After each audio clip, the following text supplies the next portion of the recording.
Hi guys, this is stage 2 of our 7th-year anniversary shooting competition. Now, this deserves a little bit of explanation here.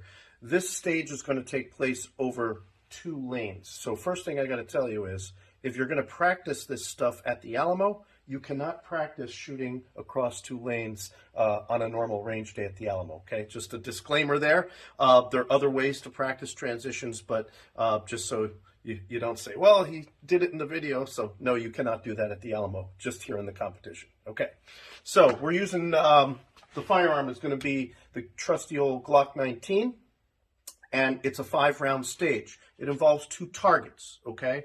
And it involves loading the gun, firing at one target, then doing a combat reload, and firing at the other target. So here is the sequence. I've got the IDPA target right in front of me at 3 yards. I've got the VTAC target with the high-vis bullseye at 10 yards on the next lane.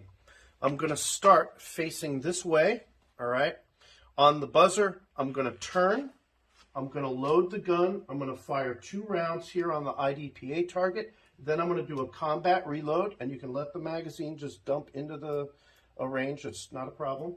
I'm going to fire 2 rounds on the distant target and come back real quick and put one in the head of the IDPA target. Okay, that's the sequence. The full time for this is 15 seconds.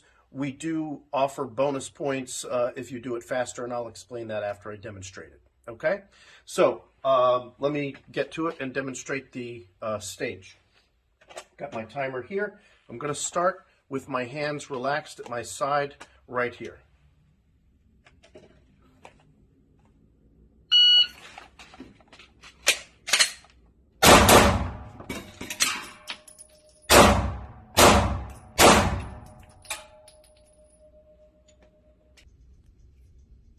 Okay guys, so my time was 7:89, and as you can see, I purposely went pretty much as fast as I could manage. I paid a price for that. However, in this particular stage, there are bonus points. If you can do it under, I believe it's under 10 seconds, you get 3 additional points. And if you do it under 8 seconds, which I did, you get 5 extra points. So that's the good news. The bad news is, when you go real fast, for everything you get, you got to give something. So when you start pushing the envelope of what you can do, what are you giving up? You're giving up accuracy. And I can look now at the 10-yard target. Embarrassed to say that one of those shots fell outside of the high-vis target, so that's not going to count at all. Anything that falls inside the high-vis target counts. If it's outside, it does not.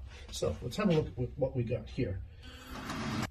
All right, so if we look at this target here, barely got away with it.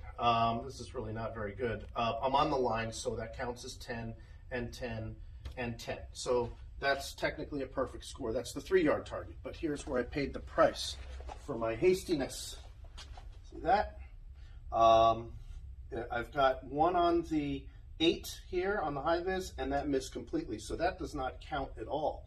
So I get plus 5, so 30 points. Plus 8 is 38, plus 5 is 43, and that doesn't even count. So out of a potential 50 points, I didn't get anything extra. I'm kind of down 7 points, all right, because I missed. So that's what happens. So tips. Number 1, stage your magazines and stage the gun the way that you want it. Make sure that you load the gun with the 2-round magazine first. I suggest you put it on the outside, and then the 3-round magazine is what you're going to do the combat reload with. Remember, the targets are different distances specifically on purpose, because I want you to go fast here. It's all about pacing. Fast at the 3-yard, do the combat reload, and then you have to slow down to get the high-vis target at 10 yards, and then speed up again as you come around and grab the headshot, okay? So pace yourself.